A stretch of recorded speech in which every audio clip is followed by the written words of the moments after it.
Hi everybody, Dr. Derek Alessi, and if you are looking for a delicious and fat-dropping food that you could use on many occasions, I have something you're going to love. Often clients will ask me, what can I have for breakfast? What can I have for a quick meal? What can I have for a snack that tastes great, tastes like a dessert, but doesn't increase my blood sugar level, keeps my insulin level low so I can drop more body fat. And over the years of experimenting, I've put together a mixture of different foods that I think taste fantastic and I think you're going to love as well. Let me show you. Fat-dropping protein pudding. I'm using 10% milk fat cottage cheese as the first ingredient because it is the lowest amount in sugar and I love the casein protein. You could also use the 10% Greek yogurt as well. The higher the milk fat, the lower in sugar. After a half a cup of that, I'm going to add also a scoop of grass-fed pure Zealand protein. I'm using the chocolate. The vanilla works great as well. In fact, the vanilla with the cottage cheese is like a praline. I'm then adding unsweetened 100% baking cacao just to add it a little bit of sharpness and richness. And then I'm adding a tablespoon of macadamia nut oil. I'm going to then add a little bit of crunch. So pecans, pecan pieces, I'm going to use half a tablespoon of that. It's going to go in there as well, which is awesome for crunch and as a snack. I'm going to mix it up. You might have to add a little bit of water, and by a little bit of water I mean like 2 tablespoons of water to it.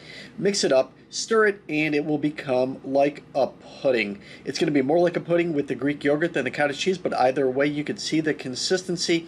After that, it is literally just ready to eat. You're going to think that you're having dessert, but I can assure you it's great for breakfast. It's good for a snack. If you're craving, it's a good thing to have as well. Delicious.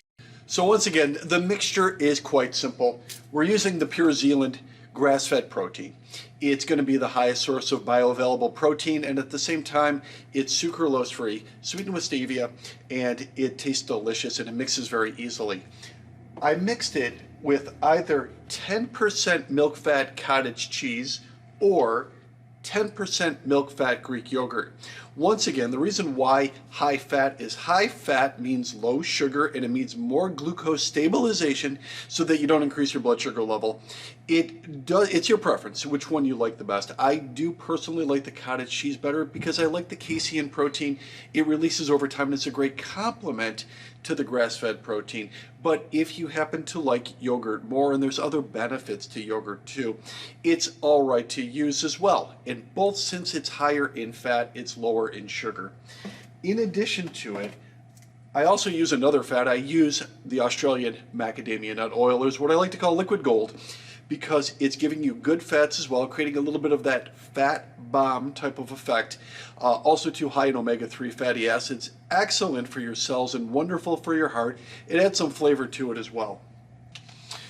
In addition to that, I also added a little bit of nuts for some texture.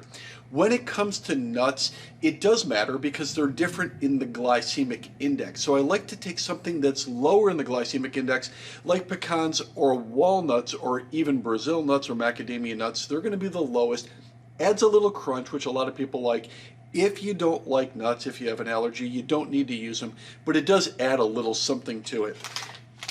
And lastly, just to add a little bit more of a sharpness of flavor, I'm using some baking cocoa.